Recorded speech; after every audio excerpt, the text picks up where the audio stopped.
Dr. Dara Winslow had been charting uncolonized star systems for nearly 9 months when her sensors picked up an anomalous object drifting near the Helix Nebula.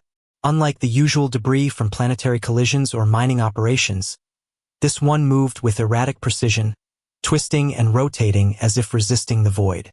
She hesitated. Deviating from her survey course would draw questions from the Colonial Science Bureau, and she had already extended her mission twice.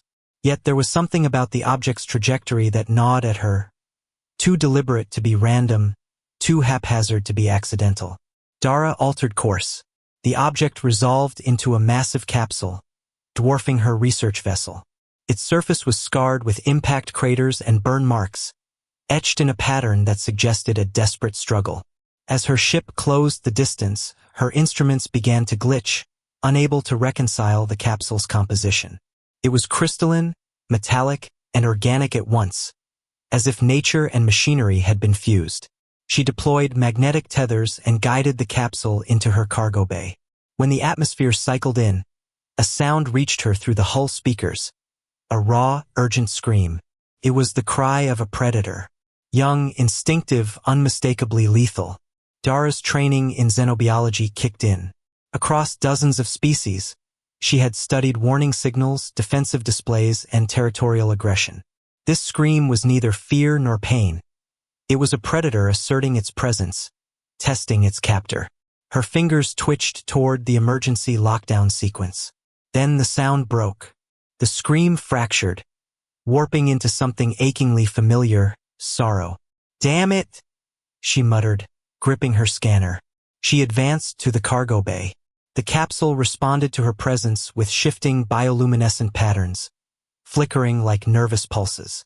Panels turned translucent, revealing a single occupant, struggling weakly against restraints built for a creature far larger than itself. It was breathtaking and terrifying.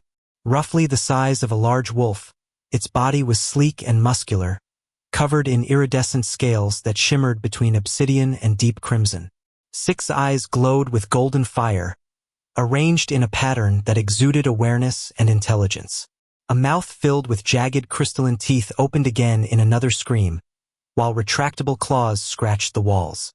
Its long tail lashed against the containment field, sparking when it connected. This was a Corfax cub. Dara had seen their records. Top-tier predators, cunning and lethal, once feared by the colonies.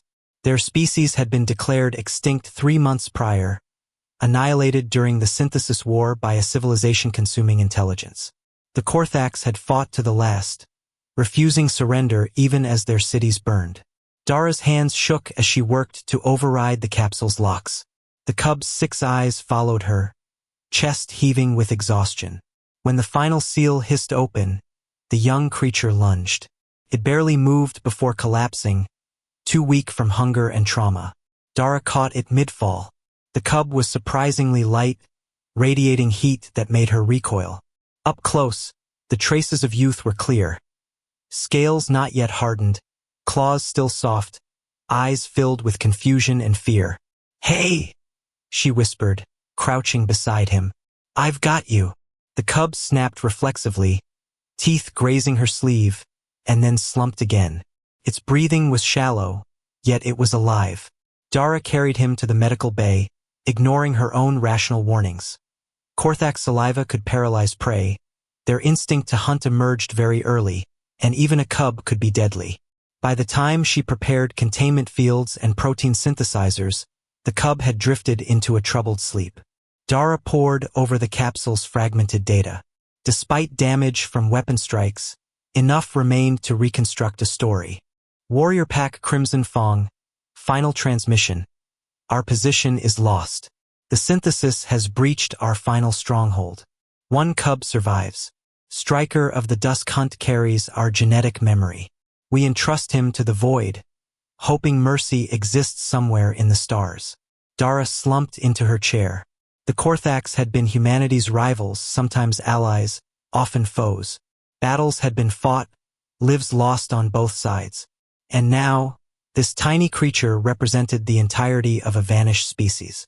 The next week was a blur of schedules, feedings, and learning. Striker, as she named him, required precise nutrition every 4 hours. His diet challenged her protein synthesizers. His cries, hunting screams tempered with fatigue, echoed through the corridors. Yet there were moments of astonishing tenderness. When he purred, it resonated deep within her chest, a vibration that felt as ancient as the void itself. By the 3rd day, he responded to gestures. By the 5th, he mirrored her movements, eyes tracking her hands with comprehension. When she displayed images of his species, he grew still, curling his tail in what Dara recognized as mourning. "I'm so sorry," she whispered, knowing he couldn't understand the words, but perhaps the tone. As Dara approached the colonial border station, her reports had already alerted authorities. Salvage recovery, quarantine, study protocols. Predictably, the orders were unambiguous. The cub would be seized, dissected, catalogued, a living repository of genetic data and tactical insight. Stryker rested in her lap, scales warm, trust growing in his gaze. He no longer lunged at her fingers. Purring had become routine. Dara surveyed the station ahead. Beyond regulated lanes lay the wild territories. Uncharted, lawless systems where questions went unasked, and predators could grow free. Her fingers danced across the controls. Computer, purge all transmission logs and salvage reports. Authorization Winslow 7 Alpha. Warning. Action violates Colonial Science Bureau protocols. Override. Execute. Confirmation tone sounded. Stryker lifted his head, all 6 eyes fixing on her. He tilted it, curiosity unmistakable.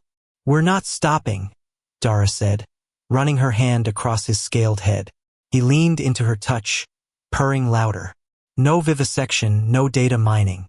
Your parents sent you out hoping for mercy. Today I choose it."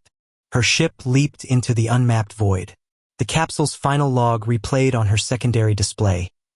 "We were hunters, predators, monsters, but we loved our young fiercely. If mercy exists, show it now. For him, not us." Stryker chirped softly, a sound more gentle than a hunt, and Dara smiled through tears. "Yeah, kiddo, I've got you. And when you're grown, you'll remember them.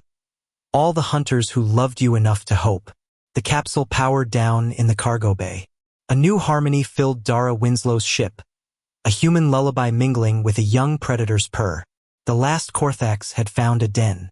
Humanity, once again, had demonstrated that its truest strength lay not in arms or technology, but in the stubborn choice to protect the innocent, no matter the danger.